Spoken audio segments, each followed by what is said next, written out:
All right. Well, hello, everyone. Welcome to Wine, Women, and Words. I am Michelle, and with me, of course, is Diana. Hello. And this evening, we have Suzanne Park back with us. We just spent a few minutes before recording trying to remember which book we had her on for, and it was her adult debut.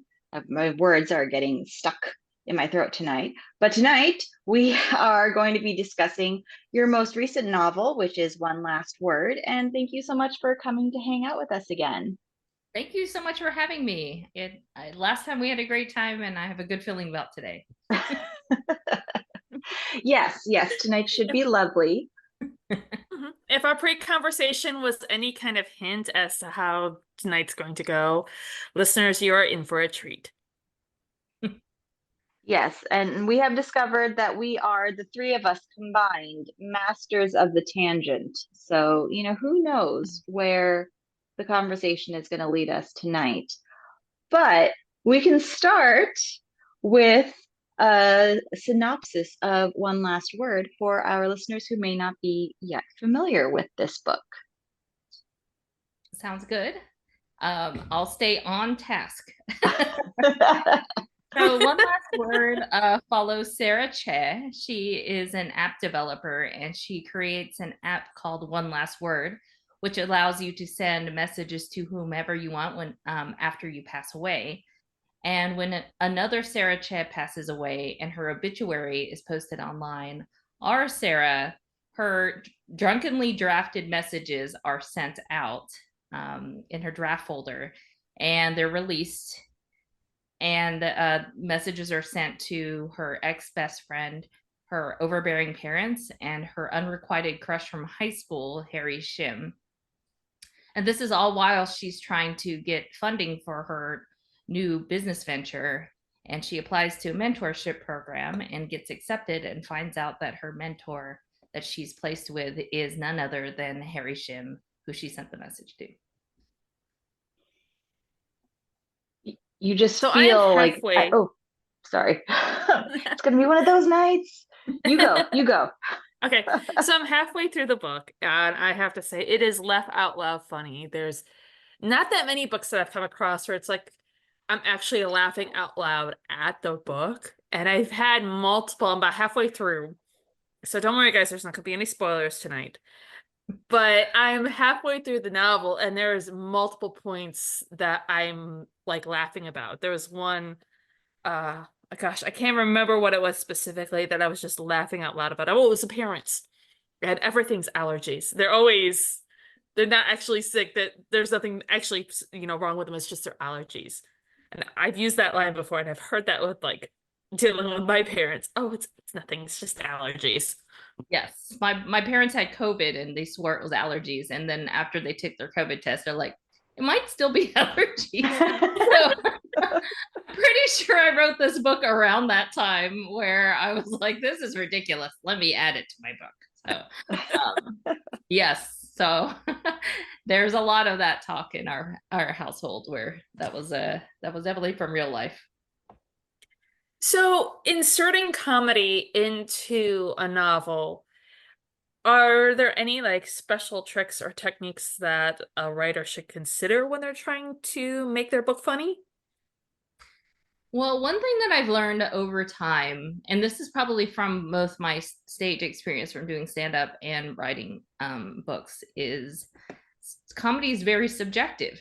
And that, I'd like to think it was more objective that, like 80% found this book funny or whatever it is, but it truly is all over the place in terms of what people get and take away and enjoy in the humor. Or if they say dislike the book, they might not have even mentioned that there's humor, meaning like I was told this is funny and I don't see the humor in it. And so I've I've learned to understand and accept that, but it took a while to be like, how do you not even find the absurdity of the setup of the situation funny, even if you don't like the actual line by line humor or you don't connect with it? The setups are kind of on the absurd side of all of my books. So um some people just don't even recognize that. So So because I know it's so subjective, I kind of have to still rely heavily on making sure it's a solid book with a good plot and good characters and all that, because it's not like, oh, I'll forgive this book if it's not funny, because there's a lot of people, I think somebody did some study and it was like 25% of people don't actually have a sense of humor. And if you rule out that many people, then it's like, wow, I just literally limited my like audience by a huge number of people. Yeah, it's some really ridiculously large number. I think I've read 2 studies and it's around that number. So it's like it's kind of scary to think about that. But yeah, so when I add in humor, I have to accept the fact that somebody might not actually get any humor from my book. So I have to make sure that the book is still can stand on its own. But I always go for kind of unexpected or more absurd type of humor. It's not too different than what I did in stand up. And I try to make sure it's in the voice and the perspective of the character. So it wouldn't be like outlandish that, something would happen and they would say something that is like totally out of character. I feel like when trying to write humor could be this almost the same as or very similar as trying to build tension in like a thriller novel, that you have to find kind of a balance almost. And I feel like for me, when I sit down to write and I'm trying to create a mood, or I'm trying to get back into that headspace that I was in the day before, it's really it can be very challenging to always kind of slip back into that same voice, or that the sense of humor you've created for a character. Was that something that you had to consciously do, like, okay, I'm getting back into um Sarah's headspace now, and she has this sense of humor, and Harry has his sense of humor? How did you approach their different humors? Yeah, I think it goes along with voice, where you have to make sure that their sense of humor along with their voice is authentic to who they are. I think the best example of this is in one of my young adult books, Sunny Song Will Never Be Famous. I had a whole crew of people who were retired, and I had to do like older people humor. And I think it was just so different because I've never really written that for myself or for anybody on page. And I think that exercise really helped me kind of broaden even more to different types of humor, whether it's something visual, like a more of a visual gag, like they get a text message and you see something funny, typos or whatever in like a text message, or you see somebody react to something like the parents in a way that only the parents would have said and reacted, and maybe even like the main character's response to that. So it is challenging, but I think if you know your characters really well, you have the ability to make them as distinct as possible through both their voice and their the humor that comes out from that. And I found too that at least, watching comedians and stand up and stuff as of late, that it's more about the storytelling aspect as well as it is about doing those classic old school 1-2 punches when it comes to comedy. So it almost feels like comedy is more lending itself towards like fiction in some ways, if that makes sense. Yeah, I mean, I remember one of like the earliest times I got any kind of review of my stand-up, somebody had said like it was like a local comedian reviewing other local comedians. So he's on the nicer side. But I remember like some comedians were just the one-liners, right? And then they just have this setup and punchline, and it was just their whole act was like that. I would never be able to do that. One, I wouldn't be able to remember that many individual jokes, but two, just the idea that one would bomb and then maybe the whole series of them would bomb, and that would be awful. But with mine, I remember him saying she sets up these anecdotes that seem kind of harmless, and then there's a funny, kind of absurd twist at the end. But and it was kind of like a criticism where it was like you have to really understand the setup for the payoff to really work as well as it can work. Like it's like a big payoff if you were paying attention. And I remember thinking, well, that was kind of mean, but it wasn't mean. That was actually like a way of telling stories. It's like anybody that's like telling a ghost story or something, like around a campfire. There's this, there's this, I don't want to say art to it, but there's a way to convey something and then wrap up the story in an engaging way that would be different than somebody else telling the exact same story and delivering it differently because they found different things funny about it, or not being able to deliver it line by line because of just some sort of inflection differences, or just what they emphasize. So I've learned a lot over, again, the past 15 years of sort of doing stand-up plus writing, because you've been to like a party or something where somebody's retelling a story and it just is different than the original storyteller, and it's, I don't say it lands flat or it's actually like not as funny or not at all funny, but sometimes that happens where the person just doesn't get the timing right, or the beats right, or not even remembering the full punchline or something, and there's like always something is, oh, you had to be there, or oh, that person tells it much better, and there's that. So I think there is something to it where, staying in line with the character, but also just being able to understand all of that, that makes comedy unique to whoever is writing it. Yeah, I when you were talking before, there was one story that like stuck with me, like with comedians. My husband and I went to go see John Lovitz perform, and it was at like the Irvine Spectrum or something like that, the comedy club over there. And the whole time he was doing all these jokes about Bob Saget, and the whole audience were all laughing, we're rolling over these jokes. And then afterwards, we're like, why is he doing all these jokes about Bob Saget? It's so weird. And then I don't know how many months later, there was the roast of Bob Saget.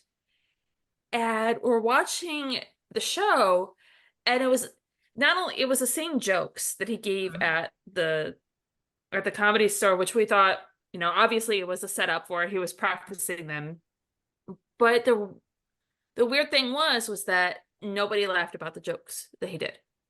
So we were all laughing and we thought the jokes were great at the comedy show, but when he was on stage for the roast, there was just silence and crickets. And yeah, so what you were saying with like, talking about subjectiveness and maybe even knowing your audience too, it's just it's so fickle.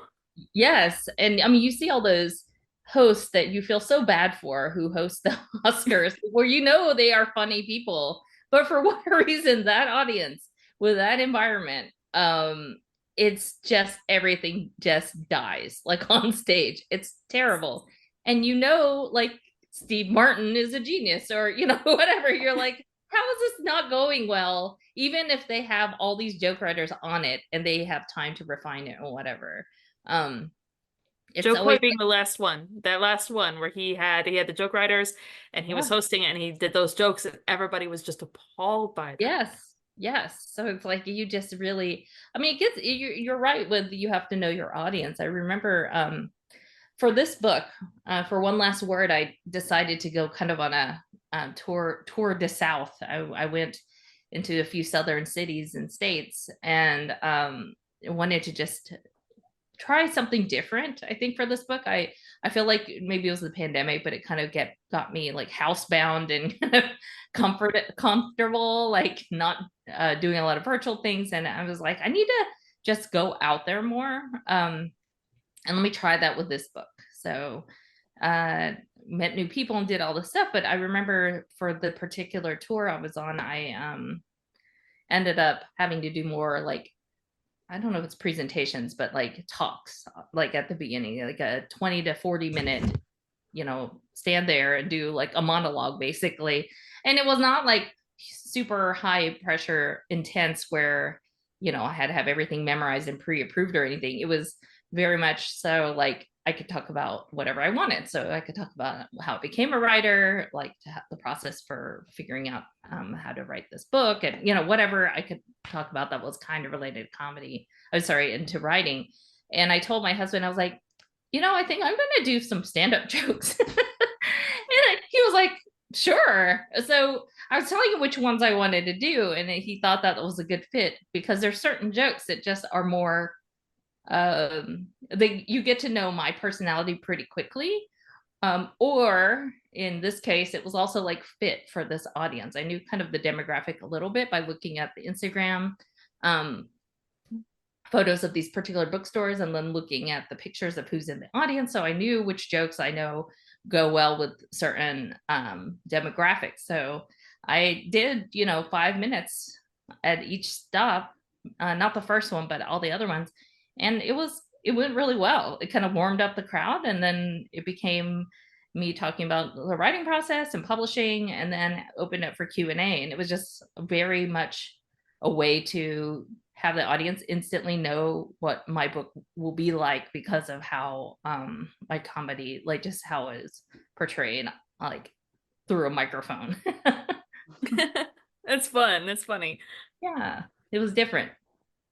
Oh, sorry, I wasn't sure if I froze or you guys froze, but I think I might have frozen. We're dominating the conversation, so I want to make sure that I give you, because I'm a giver, Michelle.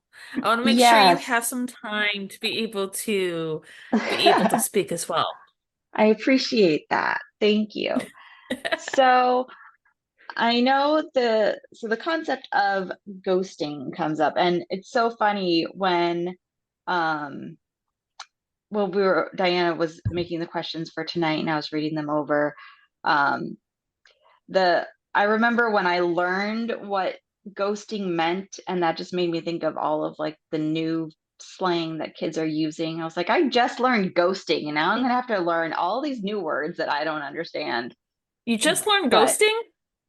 I'm not just, but okay. in the so recent it's been a while past. for a while. Like in the past week. Just in the past week. Like yesterday, okay? Lay off. I was gonna say, what, you moved to Florida, then all of a sudden you're just cut off from all society? Are you Florida woman now? I mean, please don't be Florida woman. No, but I do enjoy asking my kids, like, what does that mean? And then they think it's hysterical that I don't understand it. Yes, but I get that too. My daughter's in middle school, and I'm always quizzed. She likes quizzing me and then watching me fail spectacularly on everything and then laughing at me. So it's it's a really good relationship we have.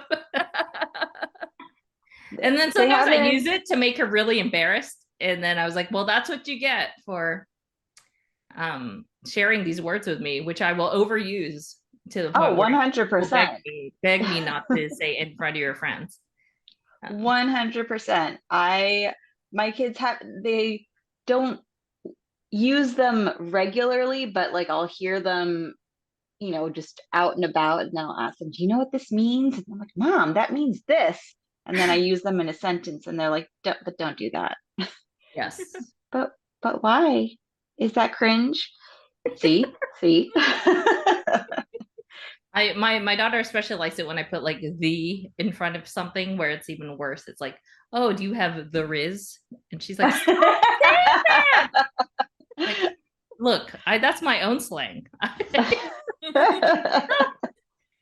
embarrassing me. Yes. Yes. I like doing that. Yes. We have our and we have waited all this time to get to the point where we can. Mm-hmm.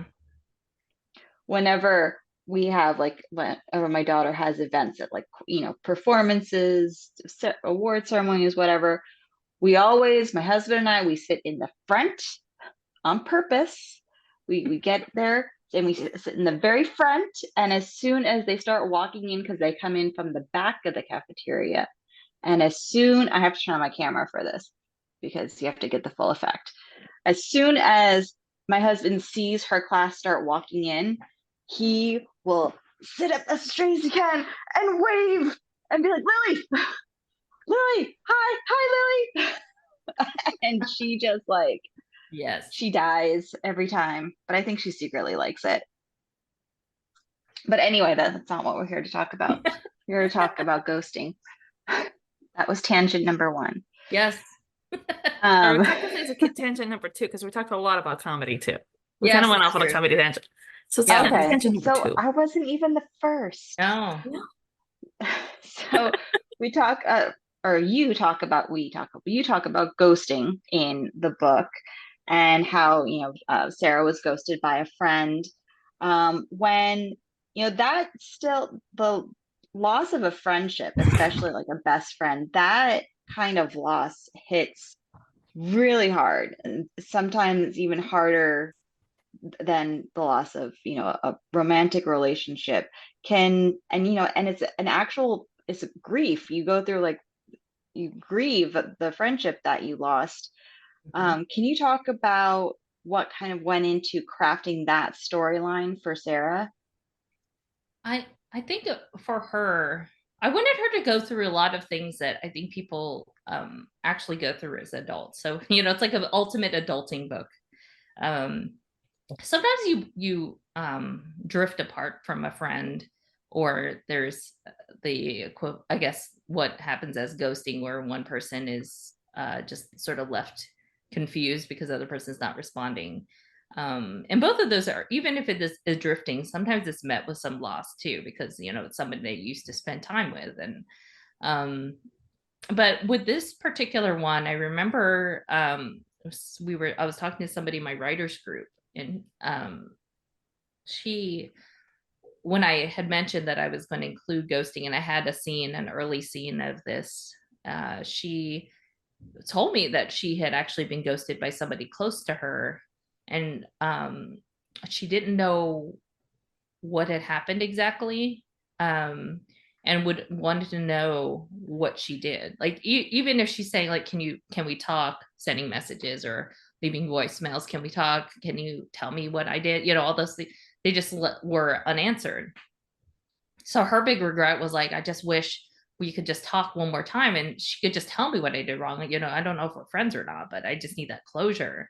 And I think that was it. It was like, you could either let things, if there was just a way to have closure on some relationships that you find meaningful, I think that really would help a lot of people as adults move on and not like let things fester, um, and lead toward a stronger future of you making relationships later on. When I was coming up with the themes of this book, or as I was writing it, I wanted to talk about conflict avoidance and conflict resolution, and how that affects adults today. And it was interesting because I was looking at both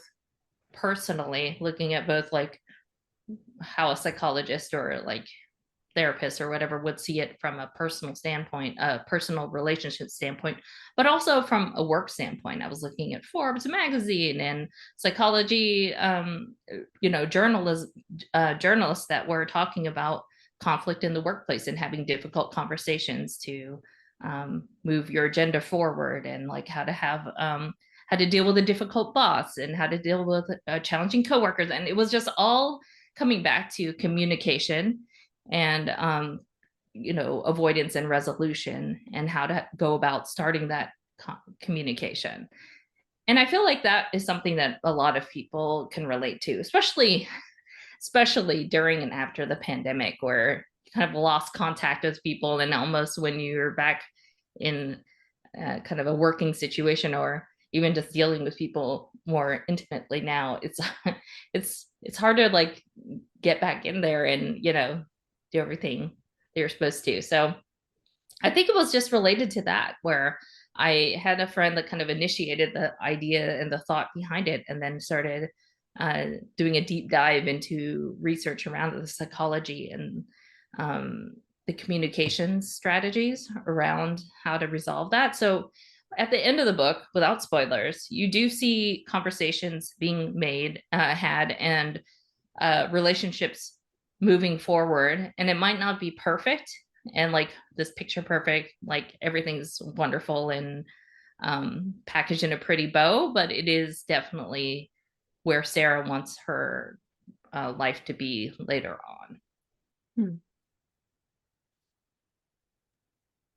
So, and then also, of course, for Sarah and Harry, we have the, oh, I know on, oh, let me start that over. My words got ahead of the other words.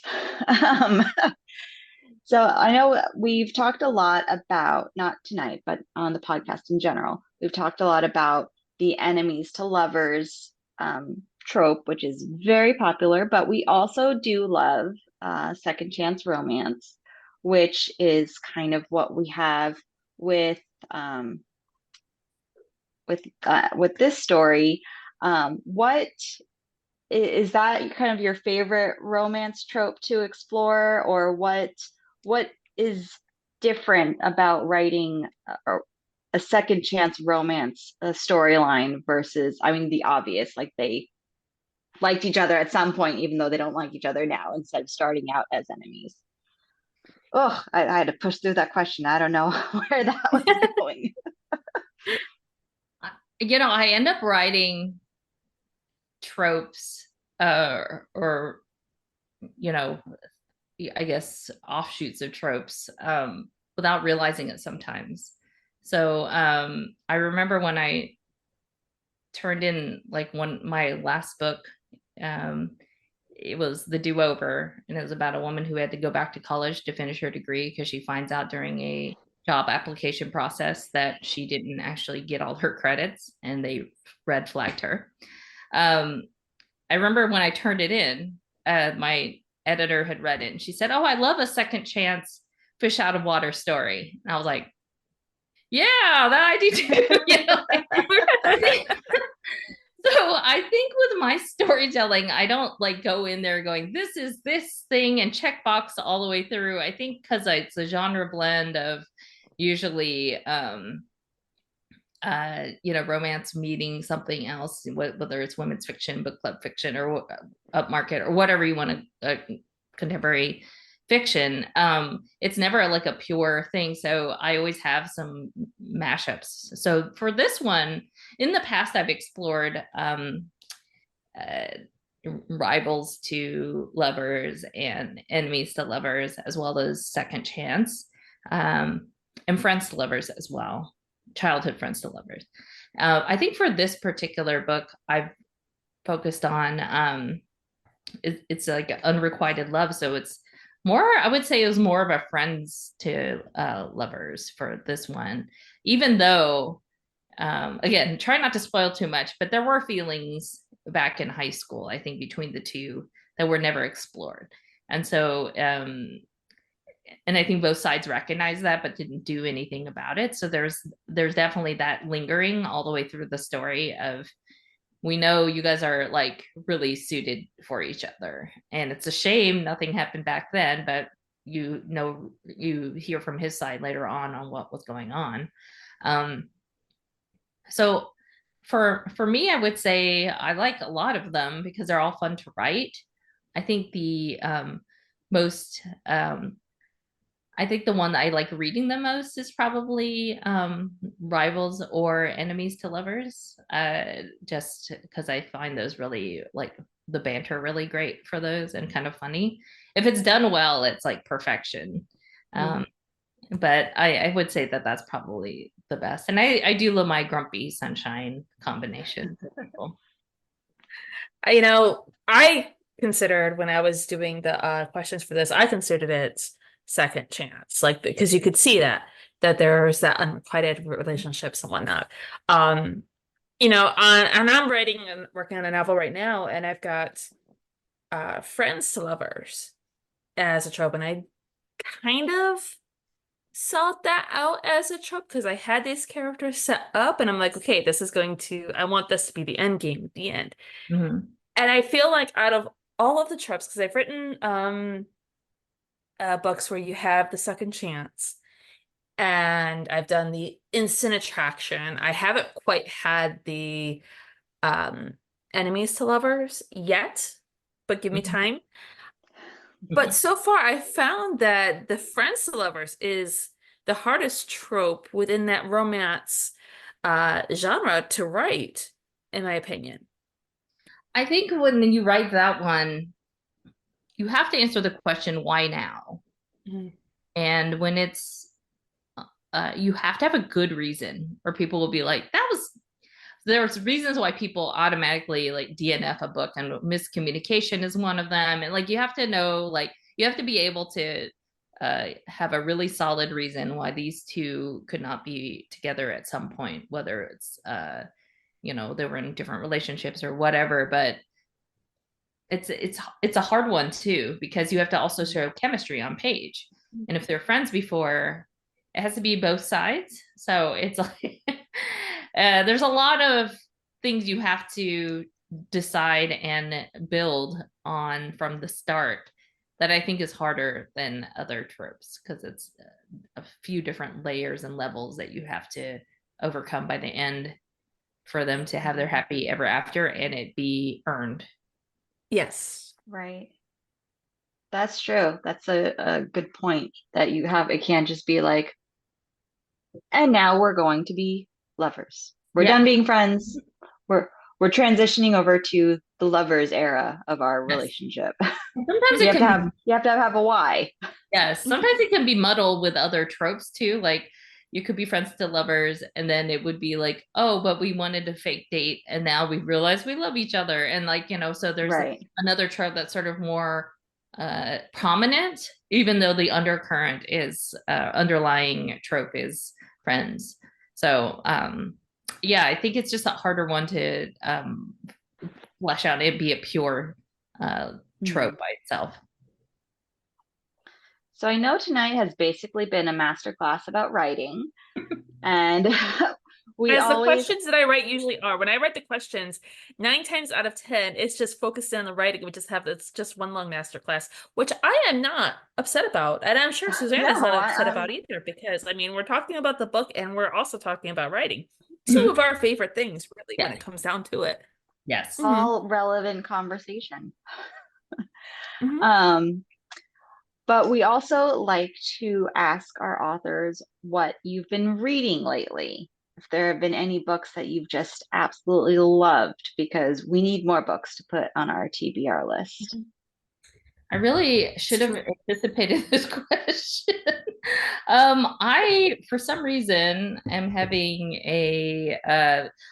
so first of all, I should just point out that I'm a very slow reader. So one thing that is just, I read like, so I used to joke saying like, you read these good challenges like at the end of the year, everyone posts their thing, and then you get a Goodreads summary of like books you've read and completed and reviewed and all that. And then I ended up, it's like, yay, you've read 12 books. And I'm like, yay, 12 total. And it's like And I'm an interspersed. author too, and I'm reading 12 books. Woohoo! Yes. So it's interspersed though with like books that I've had to blurb and things that are not like showing up on the Goodreads thing. But it really truly is. Sometimes it's like I'm just such a slow reader that it's like I could read 10 pages a day, let's say. And it's like, you're on a hot streak. It's like, what I read 10 pages this day and then 10 pages the next day, and I'm on a hot streak. That and so I am usually on average on track to read one book a month that is like my own kind of reading. But of course, I try to bring up my library list. I mean, my list on my reader, and they're all like, because if you blurb, it has like Microsoft Word doc written on it, and I can't. I was like, I don't know from this, like the way it's the file is named, what the book exactly is called. I hate when they do that. I hate Yeah. that because I have that in like my Kindle that does that too. Yes. And like if I get a book from NetGalley, it doesn't come up with it right away. And I'm like, I'm trying to find a specific book because I want to be able to read that one now. And then I can't find it because they don't put the covers on the NetGalley books all the time. Yes. It's frustrating. So I would just say the last two more my more recent reads are Kelly Garrett's Missing White Woman, which was very fast-paced and fun to read because I love her voice.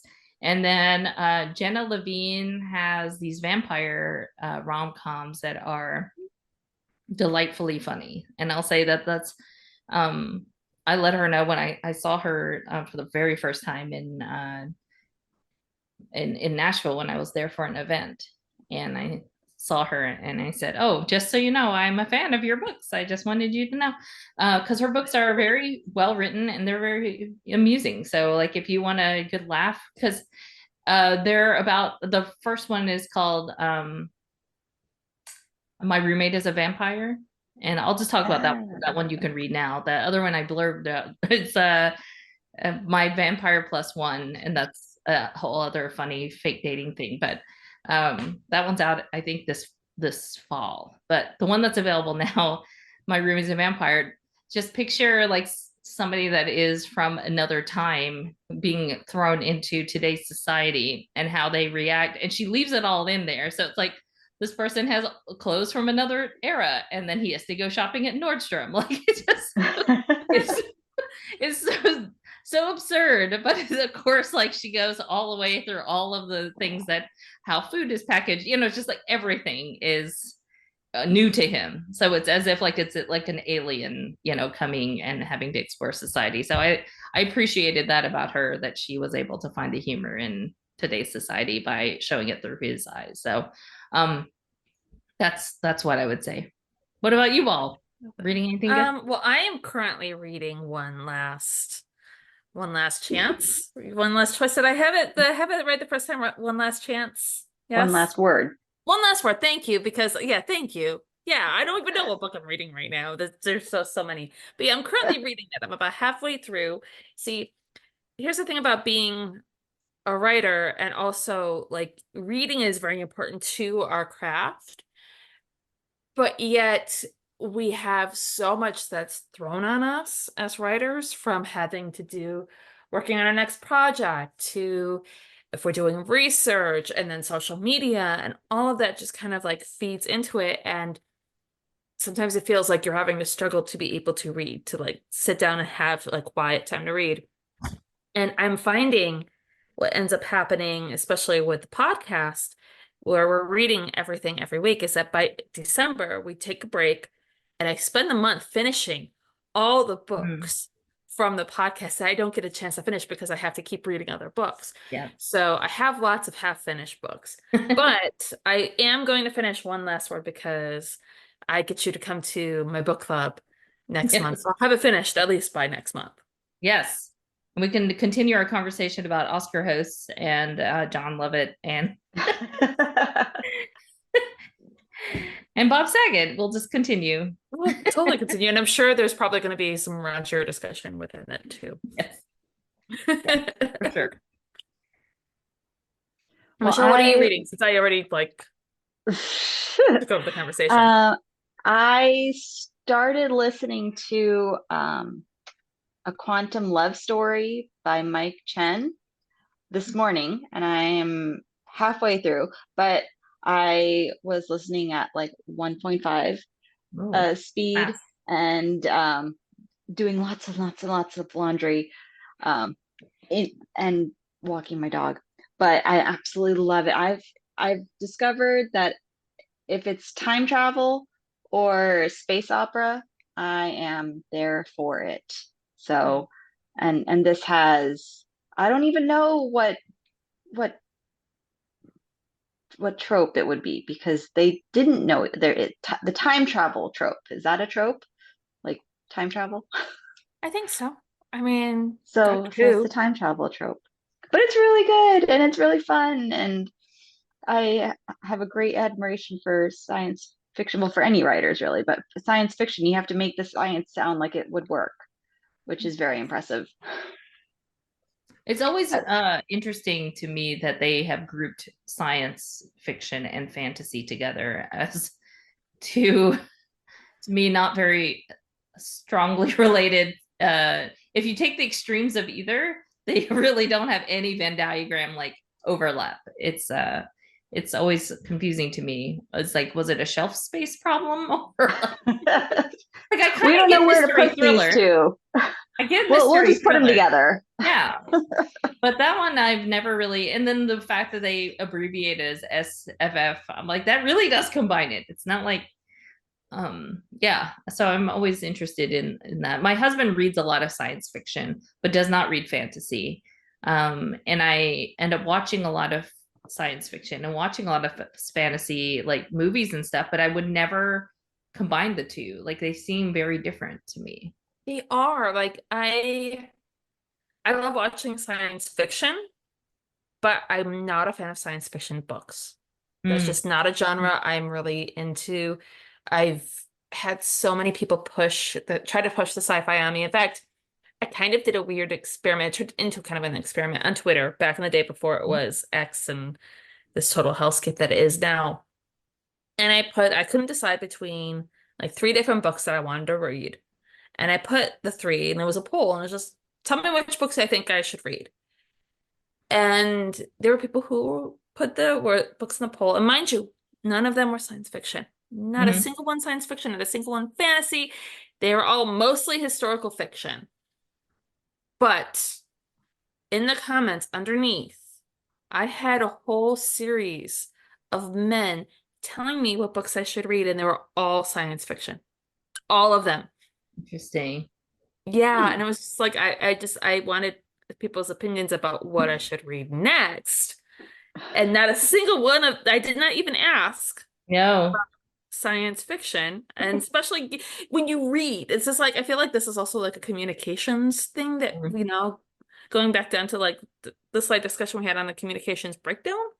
Yes. Like Yes. if you actually read the tweet and you saw my taste in books, Yes. what makes you think I want to stop and read Dune? Right. Right. I'm with you. I think for me, there are certain books that I can read on audiobook, I guess listen Mhm. on audiobook, that are science fiction because of the narration. So I would say if you wanted to prove that you could possibly read science fiction, the ones that I really enjoyed were Ready Player One because it was narrated by Will Wheaton. I've heard that, and I've He's heard good things about that book, and I love the movie. yeah, so he just does a great job. He's an actor. So it's like, I mean, he is the actor in that, genre. So it's like you kind of go with it, you're right. So I'm folding a lot of laundry to Will Wheaton. And then I would say the other one that I really enjoyed was Project Hail Mary. I think that's Ooh. correct. That one is an alien thing, and I was like, I'm in. So it's like science and aliens, and I really enjoyed that one. So also narration was very wonderful. So I'm not I don't recommend usually a lot of books like that, but I would say those two were fantastic. And I don't really recommend too many audiobooks because it really comes down to like if you like the narrator or not. And that's Yeah, I think Ooh. yeah, I think I'm the adding that one narration to is a my big thing list. with audiobooks. I always listen to the samples Mhm. before I actually pick up an audiobook because I've had it happen where I've just picked up the audiobook and then the narrator just I can't jive with the narrator. But Right. the book is really good. So Yeah. sometimes also it feels like that there's some books that just don't translate as well Yes. to audio. Hmm. Agreed. I am really uh fascinated by the fact that when like I think authors when you go into writing a book just you almost forget that this might be an audiobook. There's a lot if it's too visual gag heavy, it could be problematic. Yes. So I learned that with the comedy the hard way where I was like, oh, this doesn't make sense actually if someone reads this out loud. But but I've changed my ways. So there definitely been an adjustment. Yes. I mean, we're learning with every book and every whether it's a failed book or it's a completed book that's been published, there's always a learning curve that we're always accomplishing. I'm one of those people who has to be constantly challenged to be able to do anything in my life. And I feel like being a being a writer kind of helps with that, constantly being challenged. It's enough for me to be like, okay, I can handle this job. I'm not going to get bored anytime soon at all. Mhm. Yeah. That's great. Well, everyone, one last word. My mind blanked on the title. One last word is out in the world. So you can be sure to check out the link in our show notes to our bookshop on bookshop.org to order your own copy. As always, bookshop.org supports our incredible writers. It does support the podcast, but most importantly, it supports all the wonderful indie bookstores out there. And Suzanne, thank you so much for coming back and hanging out with us and hosting this masterclass on writing and comedy this evening. Or not writing comedy. I don't know. Not write comedy. It was more like do not do. No, thank you so much for having me back, I should say. And it was a lot of fun. Thanks. Absolutely. You'll have to come back for the next one. Thank you. Have a good night. Have a good night. I hear the cat, Bye. so I should let him in.